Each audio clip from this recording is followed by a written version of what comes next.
કરજણ તાલુકા યુવા મોરચા દ્વારા નમો મતદાતા સંમેલન એમ.કે. સંઘવી હોમિયોપેથી કોલેજ ખાતે યોજવામાં આવ્યું હતું।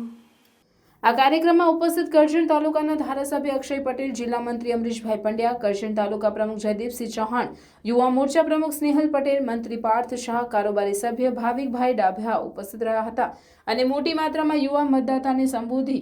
તેઓના મતની કિંમત અને તાકાત જણાવી મતદાન